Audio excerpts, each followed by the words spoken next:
cita-cita beliau ingin wafat dan dimakamkan di sekitar Sayyidatina Khadijah. Makamnya betul-betul diijabah, dikabulkan oleh Allah. Makam beliau di Ma'la, di Tanah Suci Mekah, hanya berjarak beberapa meter dari Sayyidatina Khadijah. Luar biasa.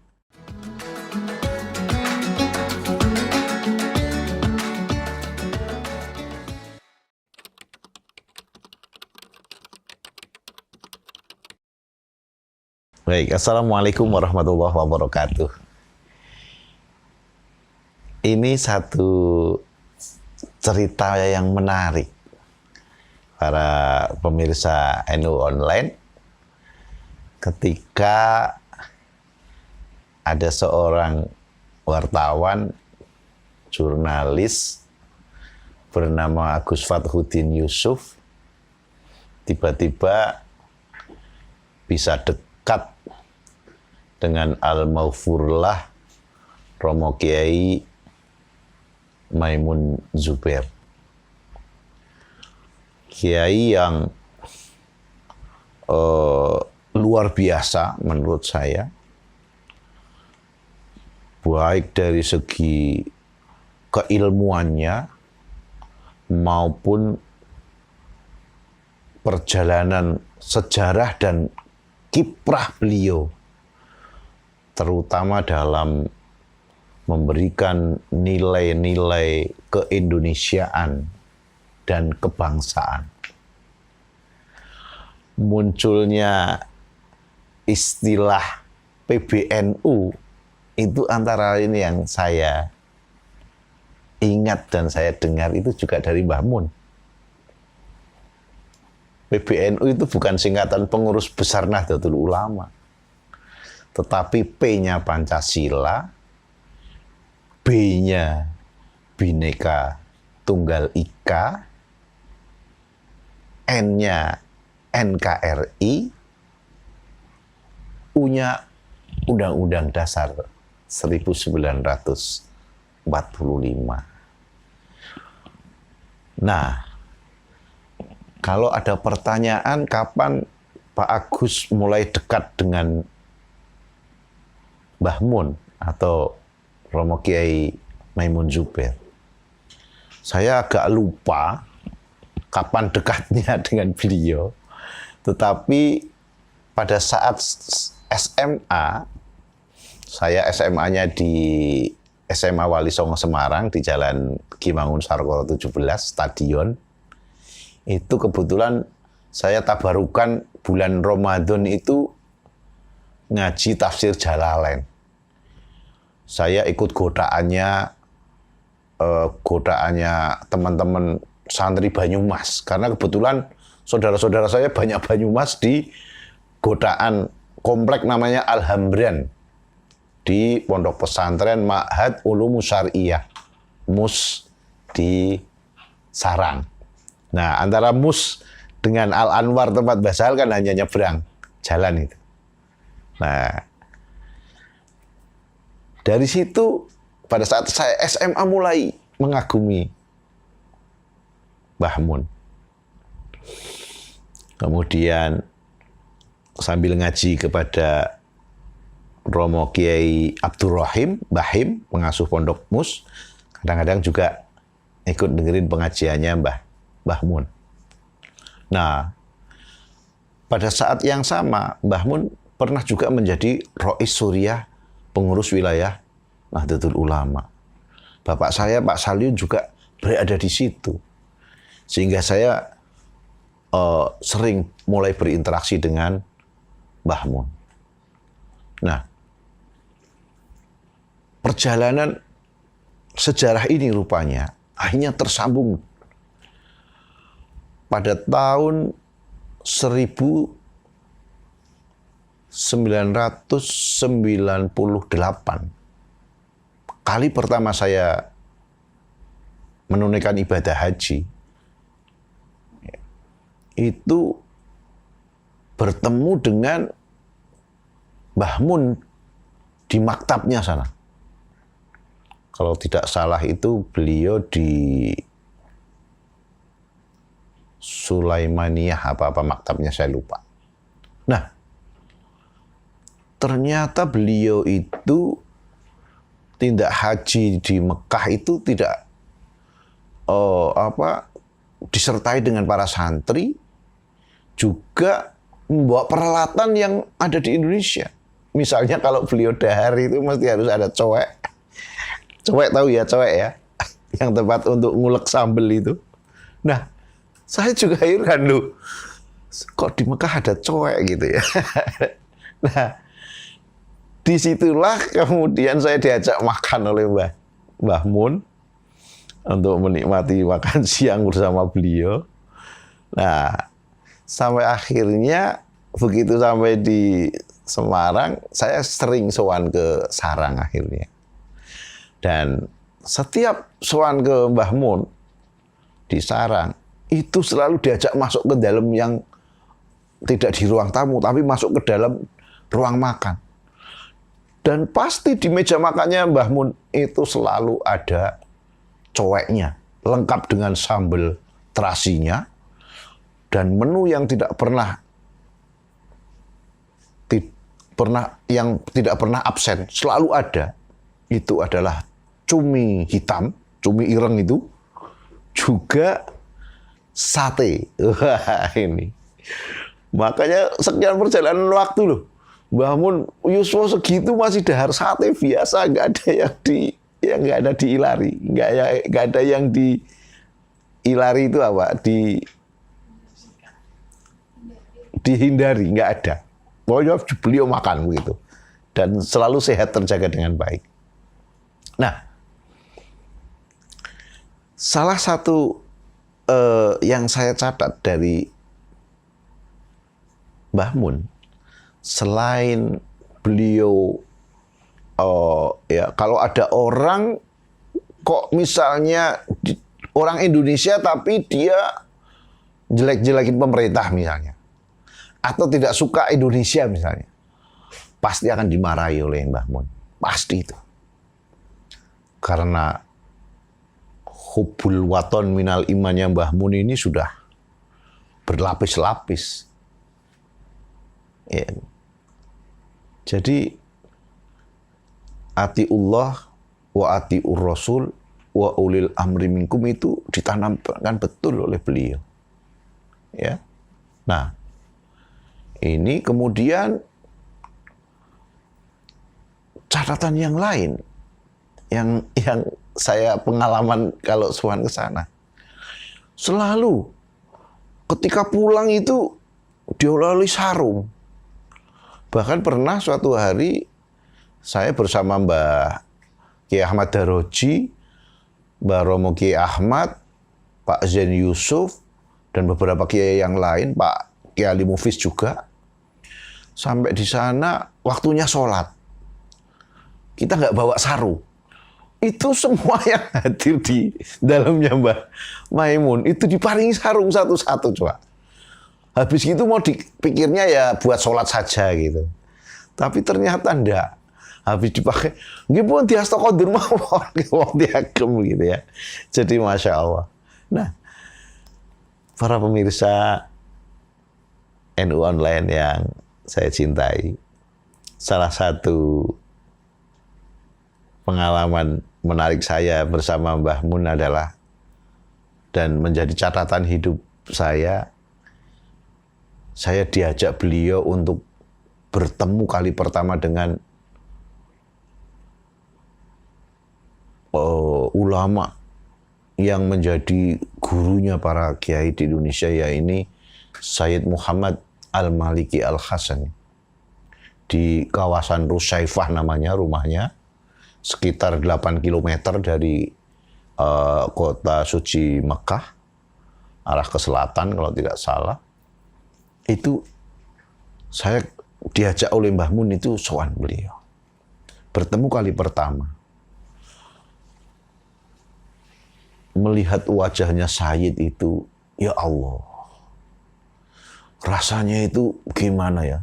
Saya wartawan melihat orang itu, biasanya wartawan itu kan pecicilan gitu ya.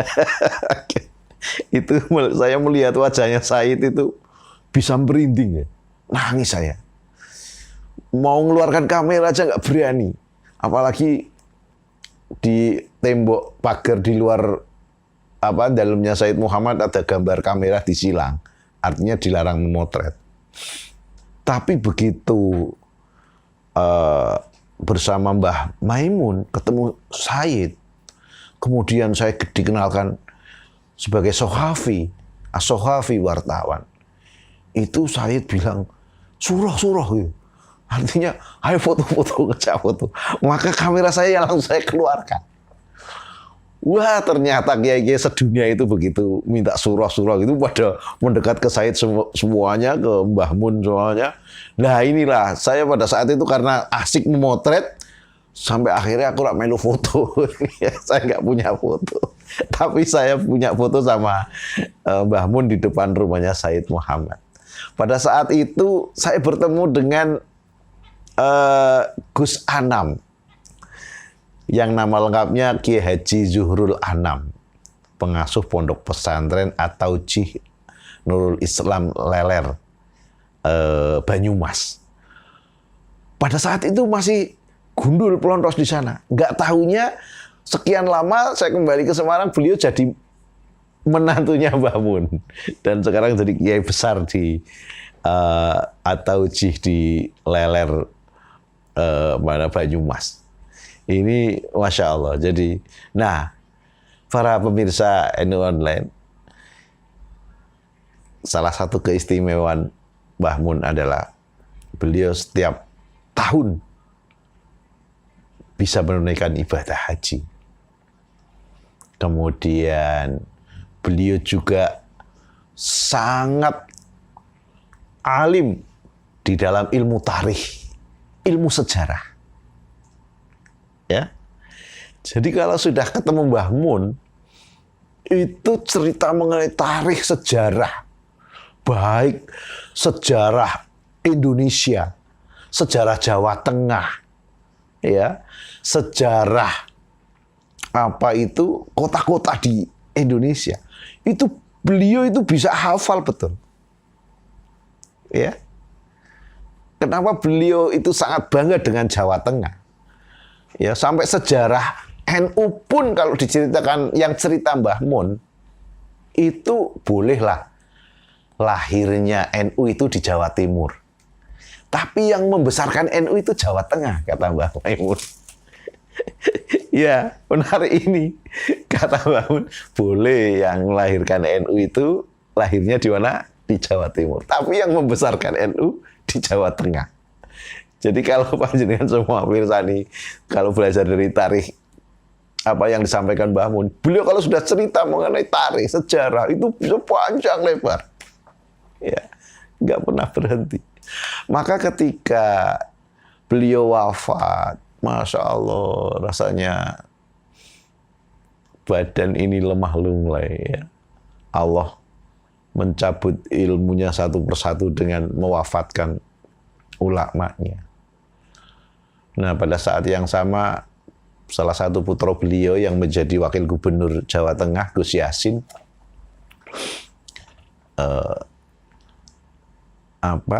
bertanya, kira-kira membukukan Mbah Mun dalam 40 hari bisa nggak?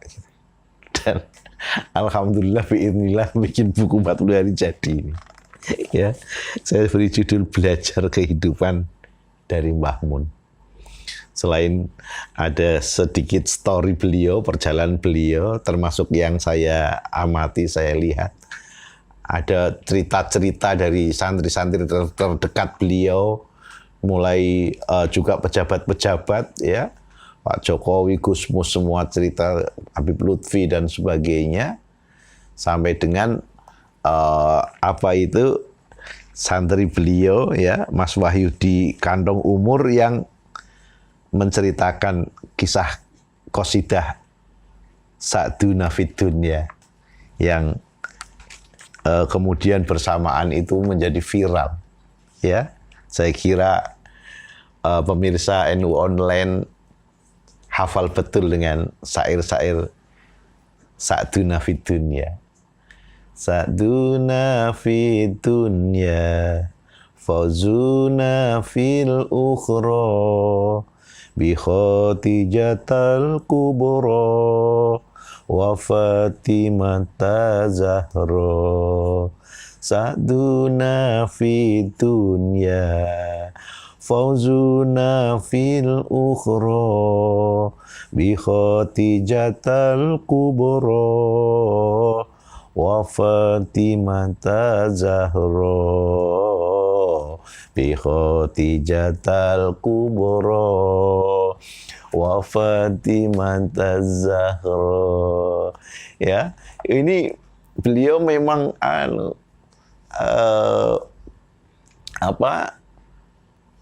sangat hormat, sangat sayang, sangat tresno ya kepada ahlul bait, khususnya pada para habaib ya, dzurriyyah Rasul, sampai kemudian cita-cita beliau ingin wafat dan dimakamkan di sekitar Sayyidatina Khadijah.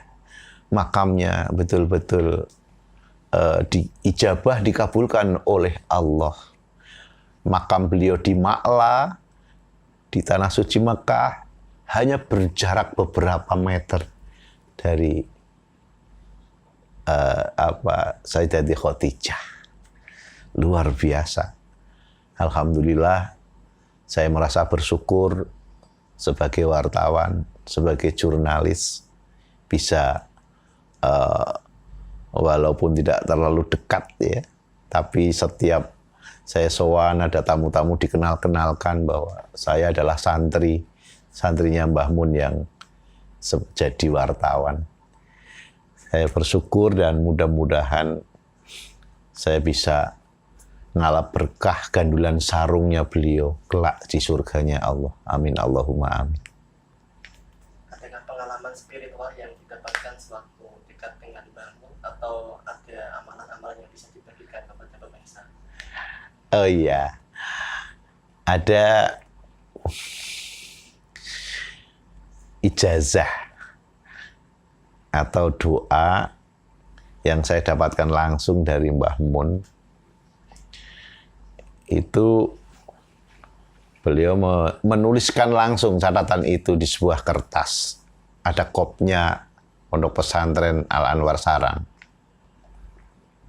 Ada ditulis di situ supaya rezekinya lancar, agar maisahnya untuk kehidupan di dunia, untuk berdakwah lancar, diberikan amalan oleh beliau. Tadinya amalannya cukup banyak, tapi saya sambil berguru, Mbah, saya ini kan wartawan, kalau amalannya banyak nanti kapan ngamalkannya, saya gitu. Akhirnya dari doa yang tadinya jumlahnya sampai ratusan dikurangi menjadi hanya 17. Setelah tinggal 17, saya sudah nggak berani minta dikurangi lagi, nggak berani minta diskon lagi. Tapi ya sudah, 17 saja, supaya diamalkan setiap ba'da sholat. Amalannya adalah membaca Ya Latif, Ya Latif, Ya Latif, Ya Latif, Ya Latif, Ya Latif, Ya Latif, Ya Latif, Ya Latif, Ya Latif, Ya Latif, Ya Latif, Ya Latif, Ya Latif, Ya Latif, Ya Latif, Ya Latif, Ya Latif, 17 kali. Allahu latifum bi ibadihi yarzuqu man yasha wa huwal qawiyyul aziz. As'aluka ilaihi antarzuqani rizqan halalan wasi'an thayyiban mubarakan bi rahmatika ya arhamar rahimin. Alhamdulillah, amalan ijazah dari Romo Yai Maimun Zubair kami amalkan sampai hari ini. Dan mudah-mudahan catatan singkat disertai foto-foto menarik, termasuk cerita detik-detik pemakaman beliau di Ma'la dari Gus Hayat yang menyertai pada saat itu pemakamannya, Itu alhamdulillah bisa kami rekam di sini. Mudah-mudahan buku yang hanya 220 halaman ini bisa bermanfaat. Terima kasih. Mudah-mudahan kita senantiasa bisa belajar, bisa ngalap berkah, bisa gandulan sarung para guru-guru kita, para alim, para kiai, termasuk Al-Maghfurlah Romo Kiai Haji Maimun Zubair, termasuk Kiai Haji Muhammad Ahmad Sahal Mahfud, termasuk Simbah Kiai Haji Masruri Muhni yang makomnya ada di Baqi di Madinah, hanya beberapa meter dari makam Rasulullah Shallallahu Alaihi Wasallam. Juga ulama-ulama yang lain, ada Mbah Abdurrahman Khudori Tegalrejo, ada Mbah Khudori dan sebagainya. Mudah-mudahan menginspirasi para generasi Nahdiyin yang berprofesi dimanapun untuk terus berkhidmah melalui Jam'iyah Nahdlatul Ulama. Mohon maaf, wallahul muwaffiq ila aqwamit thoriq. Wassalamualaikum warahmatullahi wabarakatuh.